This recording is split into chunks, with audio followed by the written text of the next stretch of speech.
Hi everyone. তো আজ আমি শেয়ার করছি মাই নাইট রুটিন ব্লগ। তো ফার্স্ট অফ অল ওই 5টা সাড়ে 5টার দিকে মাসি এনেছিল চা আর মুড়ি, তো সেটা দিয়েই আজকে সন্ধ্যের টিফিনটা সারলাম। দেন তারপরে কিছুক্ষণ গল্প করে ওই 6টা নাগাদ বসে যাই পড়তে। ফার্স্টে পড়েছিলাম বাংলাতে স্যার লেখা দিয়েছিল কিছু, তো সেগুলোকে লিখলাম আর দেন তারপরে সেগুলোকে পড়লাম। যেহেতু ওইটা বই থেকেই দেখে লিখেছিলাম, তার জন্য সেটা আমি একবার পড়েও নিলাম ভালো করে, যেহেতু স্যার লিখতে দেবে পরের দিনকে। আর কিছু পড়া ছিল, তো সেগুলোকে কমপ্লিট করলাম। দেন তারপরে চলে আসি ফিজিক্স নিয়ে। তো ফিজিক্সে আমাদের কালকে অর্থাৎ সোমবার পরীক্ষা আছে ভিসকসিটি অ্যান্ড সারফেস। তো বাংলাটা আমি 6টা থেকে 7টা অবধি পড়েছি।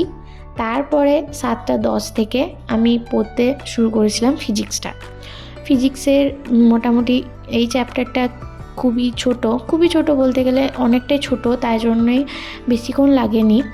তো আমি যে খাতাটা আছে নোটের খাতাতে সেইখানটা পুরোটাই পড়ে নিয়েছি। এখন আমি বইটা পড়ছি, যেহেতু বইটা আমি আগে পড়িনি, এখন পড়ে একবার রিভিশন দিয়ে রাখছি, যাতে করে আমার দুটোই পড়া হয়ে যাচ্ছে, নোটটাও পড়া হয়ে যাচ্ছে আর তারপরে বইটাও আমার ভালো করে পড়া হয়ে যাচ্ছে।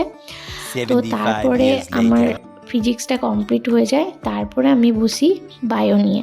বায়োতেও কিছু পড়া মুখস্থ করা আছে, যেহেতু কালকে আমার পড়া আছে, সেটাই পড়লাম একবার।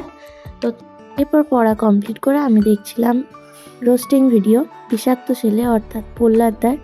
তো যারা প্রহ্লাদদার ভিডিও দেখতে আমার মতনই ভালোবাসো, তারা প্লিজ আমাকে কমেন্টে জানাবে, আমি ওনার বিশাল বড় ফ্যান। এরপর চলে এলো রাতের ডিনার। তো রাতের ডিনারটা আমি কমপ্লিট করে একদম ফ্রেশ হয়ে এসে আমি চুলটাকে বেনুনি করে নিচ্ছি। তো কারণ কি, চুলটা যদি খোলা রাখি তাহলে চুলটা খারাপ হয়ে যাবে, নিচে থেকে দুমুখো চুল বেরিয়ে যাবে, তাই জন্য চুলটাকে বেঁধে নিলাম। তারপরে আমি ময়েশ্চারাইজার হিসাবে আমি রাতে নাইট ক্রিম হিসাবে আর ময়েশ্চারাইজার হিসাবে ওই নিভিয়া সফট যেটা হয় ওইটাই লাগাই, আর তারপর লাগিয়ে নিলাম ভেজলিন। তো দ্যাটস ইট। এভাবেই কাটলাম আজকে সন্ধ্যে থেকে রাতটা। তো কেমন লাগলো আমাকে কমেন্টে জানাবে, ভালো লাগলে প্লিজ একটা লাইক করো। বাই, দেখা হচ্ছে অন্য একটা ভিডিওতে।